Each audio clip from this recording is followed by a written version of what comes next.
Radio, c'est l'heure des petits loups. Coucou les petits loups de Clisson et des alentours. Bienvenue dans votre émission. Partons ensemble vers un monde imaginaire, plein de surprises et de fantaisie. Vos petites oreilles sont prêtes ? Alors, c'est parti. Aujourd'hui, je vais vous raconter une de mes histoires. Gabin, un drôle de diablotin. Il était une fois un drôle de diablotin qui s'appelait Gabin. Physiquement, on ne pouvait pas se tromper. Il avait tout d'un diable. Il possédait de belles petites cornes et une queue pointue, était toujours habillé en rouge et noir et il ne sortait jamais sans sa cape et sa fourche. Seulement les parents de Gabin étaient désespérés. Leur fils ne se comportait pas du tout comme il le souhaitait. Il lui avait pourtant tout appris, et cela depuis qu'il était tout petit, l'art d'être désagréable. Pourtant Gabin n'avait jamais rien compris, et avait toujours fait de travers, tout. Déjà, à l'école, au lieu de faire le cancre et de ramener de mauvaises notes, il était tout fier d'avoir bien écouté en classe, et était tout content d'avoir de bons résultats.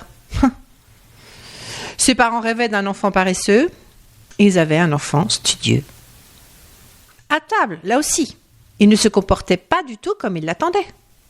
Il lui avait pourtant inculqué les mauvaises manières. Manger avec les doigts, parler la bouche pleine, se goinfrer. Et non, leur fils, lui, mangeait proprement et en quantité raisonnable. Avec les voisins, là encore, Gabin, au lieu d'être vilain avec eux, était au contraire tout à leurs petits soins. Il aidait sa voisine à porter ses sacs de courses et son voisin à tondre sa pelouse. Il lui avait toutefois appris à être malpoli, irrespectueux et insolent. Ne jamais dire bonjour était d'ailleurs une de leurs règles d'or. Oh non, vraiment, leur fils leur faisait honte. Il ne ressemblait pas du tout à un diable, mais bien au contraire. Et à leur grand désespoir, c'était un enfant modèle. Il avait tout d'un ange. Quelle horreur! Surtout s'il ne changeait pas, leur propre enfant risquait de finir au paradis. Alors que toute leur vie, ils n'espéraient qu'une seule chose, l'amener en enfer. Pauvres parents. Ils ont fini par l'inscrire à un stage intensif de mauvaises manières à l'école très réputée Enfer en vue. Gabin y est resté 3 longs mois. Or, là-bas, il n'a toujours rien compris. D'ailleurs, il passait sa journée au fond de la classe, car les cours de gros mots et de mauvaises manières ne l'intéressaient pas du tout. Résultat des courses, il n'a pas obtenu son diplôme de passage en Enfer 2.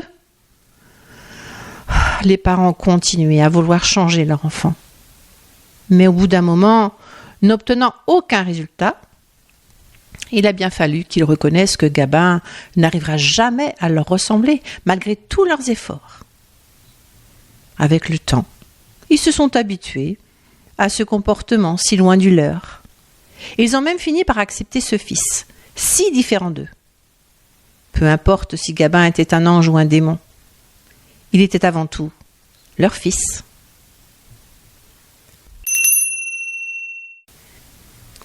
Voilà. Mon histoire est finie. À bientôt les petits loups pour une nouvelle histoire.